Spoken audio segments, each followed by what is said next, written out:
Now, this ain't about clout, and it's not about clicks. It's about reality. And Amanda Seales walked into a room full of black conservatives and left with every talking point she thought was untouchable shattered. Not because someone yelled louder, but because the truth doesn't stutter. So I think I'm coming from a place, and I guess my issue is having had my biological father murdered by a black man, having had my cousin shot in the head by a black man. We can talk numbers and statistics and what the people are doing and what the white man is doing and all that, but at the end of the day, I see when my family lives on the south side of Chicago, and I think you and I both can attest to this, and I'm not saying that there are not other factors, but we know that we kill each other at a disproportionate rate than any other race. Now, why we do that and why 6,000 to 9,000 black men are going to be homicided or killed or whatever by the end of the year annually by other black men, whereas the likelihood of a black man being killed by a white police officer is less than 150 per year, we know that we kill each other at a higher rate. So I'm not debating that there are not factors at play, but because I've lived the experience as a black woman losing my father to be murdered by a black man walking down the street. I'm sorry to hear that, by the way. No worries, thank you. But walking down the street in inner cities and different things, knowing that it's more likely that my own brother will rob and rape me than a white man or a white officer, we got to be real. What's your proximity to white men in the south side of Chicago? Are there even white men around to rob and rape you at the same rate that there are black men? There are white men around. At the same rate? There wasn't a lot of black people in there, but then that doesn't justify the fact that we're destroying each other. So even if we get to the root, like we can agree on that, okay, because I feel like a lot of nothing times liberals justifies, will argue like, well, I'm not the a white people liberal. are killing I am people. I'm not a liberal. Okay, well, I will say that people Really? that sometimes have your stance that are against conservatives, maybe, they have this claim that they're making it up, they're making up the numbers. We know that we do that to each other. So I want to get to the root of the issue. Why are we killing each other? I think the root of the issue is we've lost our values and we've lost our resilience as black people. We sit there and we talk about what the white man did and we talk about slavery and everything like that, but we have no self-accountability and say, you know what, at the end of the day, that is my black grandmother, that is my black sister, you are my black sister, and you know that a black man is more likely to rob you or commit some type of crime against you, and that's what we need to get down to the issue of. And like you were talking about earlier, like, hey, well, what's going on? You know, what do you think the answer is to one of the brothers that were speaking? I think it's the breakdown of the family. I think, like he said, because of our poor choices, and what happens is we look at domestic violence, for example. When domestic violence, women or men are even attacked, what is the first thing we say? It's like, you know what? It's not your what? It's not your fault. So that's what we do. We hold on to this narrative that, well, it's not our fault and the issues in our community, they're not our fault, and the white man needs to give us something. The old white lady down the street is looking at me and I don't know why she got braids in her hair, and we focus on all these other stupid things that don't matter. We don't get to the root of the fact that we're killing each other at a higher rate than any other race. It is self-hatred amongst us, I believe. Now, she said all that. Watch her response. That we can do that. That we, my cousin, my mom's cousin, excuse me, coming from the church parking lot, and guess who stuck her up and robbed her at gunpoint? A black man. I need you to get to the point. Like, so my I can point respond. is that no, and I'm not trying to be funny. Unless, like you said, we're gonna keep it respectful. Yeah, but you're monopolizing the whole conversation. I'm we're not trying. being Okay, I'm able gonna let to you speak, but let's not.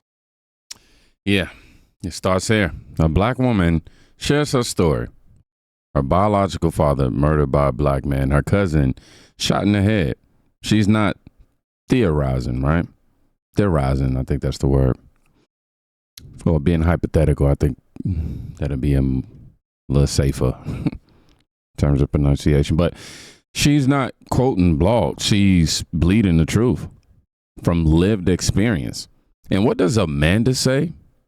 What's your proximity to white people?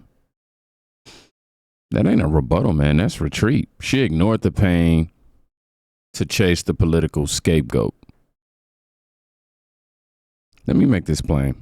White people aren't the ones in the hood pulling the triggers, you know what I'm saying? Like, they're not carjacking us. I'm not saying that white people don't pull triggers or they don't carjack. But in terms of our community, they're not setting up home invasions. They're not sticking up the church ladies at gunpoint. We doing that to each other. And I'm not saying these things aren't happening in other cultures, but at the rate that it's happening in ours, the sister wasn't blaming the world. She was asking, why are we hurting ourselves more than anyone? And Amanda's response was to dodge, deflect, and pretend reality was knocking on the door. The moment she didn't this moment, didn't just expose her ignorance. It exposed her commitment to a narrative, even if it cost the truth. But that's just the beginning, because when Amanda got pressed on real world progress, she crumbled. bad. Our ancestors wasn't asking for handouts. They were asking for equal opportunity. And we have equal opportunity in this country. We had a black president, just in case you didn't know. We had a black president and we had a black vice president. I mean, I think she was black. They said she was black. I don't know. So we had a black president, and you know who voted for that black man? White people, because you can't win a popular election in this country without white people. So Barack Obama is the product of white people. So let's get off this thing where, oh, America is so racist. What's making America so racist is people that continue to talk about racism and continue to focus on racism instead of focusing on unity and bringing our country forward. People that have these liberal mindset are infecting our communities, black people, and making us victims and not victors. I refuse to embrace a victim mentality, because that's not what our grandparents and Harriet Tubman and those people fought for. They fought for equal opportunity. Do not bring up Harriet Tubman's name in vain, baby, please. They said the Lord's name in vain. The Lord's name. Harriet Tubman was literally saving her family and others from slavery. Yeah. You know who helped her? White people. You know who helped her? They were on the Underground Railroad. Come on in. No, you know who helped her? Come on in. No, you know who helped her? God and people who benefit from white supremacy. One of the things.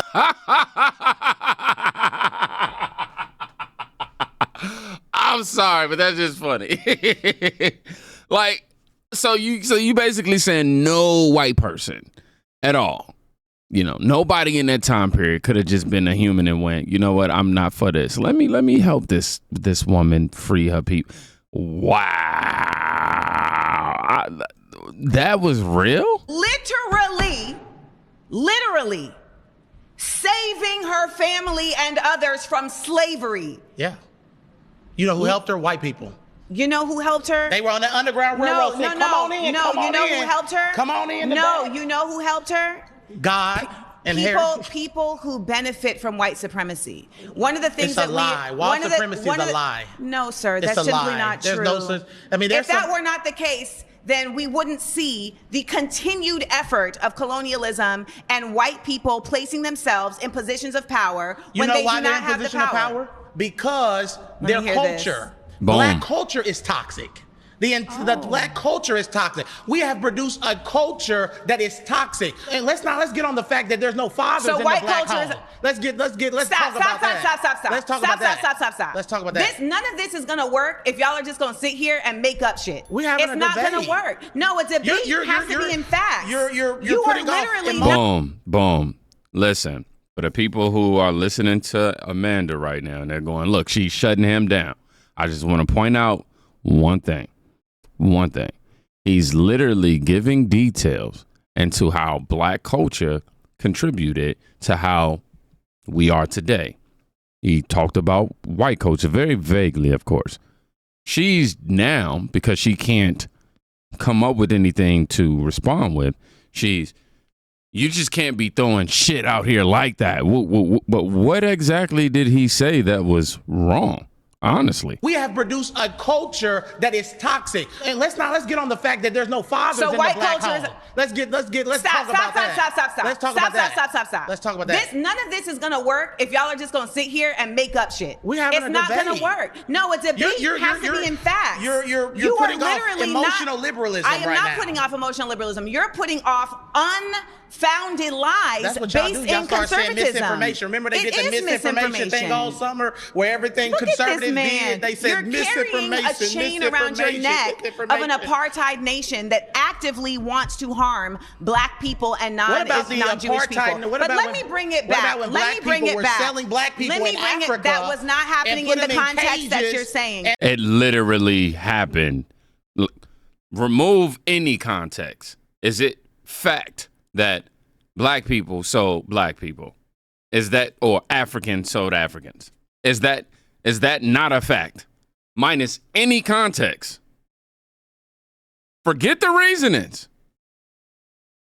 Not saying that we agree, but is it not a fact? You see what I'm saying? It's not a fact in the context in which you're saying. So you acknowledge that it is a fact, but you just don't like the way that he it doesn't go with your narrative the way that he laid it out. I'll shut up. We got a few seconds left. That actively wants to harm black people and non-Jewish people. But let me bring it back. Let me bring it back. Selling black people in Africa. That was not happening in the context that you're saying. And they were selling their own people. Black people still sell their own people today too, by the way. I don't know if I'm going to last. We're selling our own people today too. I don't know if I'm going to last. You probably won't last with me. I won't, because your ignorance is so overwhelming. See, that's liberals. Y'all start name calling when y'all getting defeated in an argument. Now, this brother came prepared. He said, our ancestors weren't asking for handouts. They were asking for opportunity, and we've got it now. Then he brought the heat. I mean, he talked about Harriet Tubman, how she didn't embrace victimhood. Obama got elected because of white voters. He brought up how America isn't inherently racist. People just keep talking about racism like it's currency. And we know for the Democrats, that's pretty much what they're rich on right now. That's a full suite. Historically accurate, logically accurate, logically tight, and emotionally grounded. And how did Amanda respond? Whoa, I mean, she stuttered, she shifted, she got loud, but she didn't land a single point. Instead of dismantling his argument, she played the tone card. Because, I mean, the truth one was already used. Now, here's the real issue. Amanda built her brand on the idea that oppression explains everything, right? But when someone presents proof that progress already happened, her whole framework collapses. I think our resilience is happening now. I think growing, understanding the real problems, not going out and trying to protest against. You guys don't ever do this. KTS. You guys don't ever do that. KTS, who is you guys? Members of the black community that want to hold people accountable, especially black people. So KTS Dre was shot 60 times outside of Cook County, Chicago. How many BLM members came out? You earlier said BLM is about police. Stop referring to me as you guys. Okay, that's fine. So, for example, we had a really good example of this where it's not a police, because I remember you said... Where are you from? Where am I from? What do you mean by that? Like, what state am I from? Where was I born? Where do you live right now? I live in Florida. I was born in Angola, though. I was born in sub-Saharan Africa, okay? Where did you grow up for most of your time? In Maine. I lived in North America. In Maine? Yes. And what is the population of black people in the town that you're from? It's really extremely low, but I grew up around black people, and there's a black community where I lived. And that black community that you lived in, did they teach you about black history in the United States? Like, are your parents black American? Yeah, my mom is black. My father is black. No, I'm asking, were they born in the United States? No, because I wasn't born there. Oh, so you guys are all from Angola? Yes. But again, like I told you earlier, right? In terms of people like KTS Dre, they were shot. BLM doesn't come out for them. And I remember you earlier said, hold on, can I please finish? You earlier said that BLM is worried about police, but when Daniel Penny choked out the man that we all know was causing violence on that subway train. He was not causing violence. He was threatening people. Causing disruption is not causing violence. He was threatening people. Causing disruption is not causing violence. And the people there helped him also. And we know that we helped them. I don't know what that has to do with BLM. Random people on a train is not Black Lives Matter. BLM showed up for that. They did. Showed up for what? BLM showed up threatening white people, saying that they're going to go get white people. Now they BLM did. protested. BLM New York. BLM protested. Where did you get that from? You see, your sources are not. You're not able to cite your sources. Please go sit down. Yeah, that's the truth. It's not the truth. It's not the truth. It's not the. Nothing you say is actually the truth. Nothing. You're not even American. You're not even a black American. As the daughter of an immigrant, it is imperative that black people from other places understand the disparate difference that they exist from black people in the United States. It is not the same. Period. And ultimately, the best effort that we can do as a diaspora is to lead in understanding, not in judgment. So when I am talking to somebody from Sudan, from the Congo, from Angola, I am listening to understand their experience, not to undermine it. And I refuse to allow anybody from Grenada, from Angola, from any other place to come and try to undermine the experience of black Americans. So people watch this and they go, oh, look. He ain't even from here. Whoa, whoa, whoa. But here's where it got ugly. Amanda told a black man from Angola that he doesn't get to speak on black issues. Let that sink in. A melanated man, raised in America, paying taxes, living in the same economy, and she said he's not qualified to talk because he's not a foundational black American. That ain't pan-Africanism. That's pan-ego. Blackness is not a birthright, man. Okay? It's a lived experience. And if you bleed with us, cry with us, struggle beside us, you have the right to speak. Okay? Amanda didn't defend culture. She built a wall around it. And then tried to stand at the gate with the clipboard. Let's be real. Black immigrants didn't steal our voice. They used theirs when many of us you see he using theirs when many of us stand silent. And I think did she say like her mom or she wasn't born in the U.S. herself, something like that? Her mom? Did somebody find that out? Yeah, something like that has been coming out. So, I mean, by her own definition, she kind of disqualified herself. She tried to gatekeep blackness while standing outside the gate. Now, if all of that wasn't enough, one of the men Amanda debated, spoken out. He's not holding back, man. The truth is, in my Amanda Seal debate, she was the worst Jubilee surprise guest probably that they had. She was the stereotypical black woman. She was angry. She was nasty. She threatened to have people removed off. There was one black conservative who's known who was removed because she yelled at people several times. She threatened about 5 or 6 times. She was a diva. 6 or 7 times she threatened to leave. Now, I'm thankful for the opportunity, thankful for getting to sit down with her. I respect her for what she's accomplished. But as a person, I have no respect for her. She was very disrespectful to me because I believe I destroyed her in my to start off, and she didn't want to talk to me again. And I wouldn't want to talk to me because she can't beat me in a debate. A real debate where she's not yelling, she could not beat me because the facts are on my side. I don't care how much they lie and try to act like they aren't. I love black people and I love myself. But, you know, if you're black and you have a difference in opinion in the black community, you don't love yourself, and because we're the only race they can't have. But that's the truth. She was the worst Jubilee guest celebrity person there was, and none of the black conservatives liked her at the end. Like Candace Owens, Jordan Peterson, all the conservative, respectful. They treated other people's opinion with respect, not her. Exactly. He called her what, I was thinking when I was watching it, a rude, disrespectful stereotype.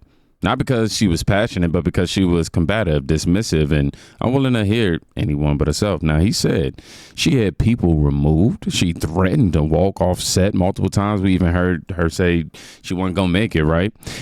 She came with zero intent to listen. At least that's what I was seeing when I was watching. Only to dominate, only to perform is what I was getting from her.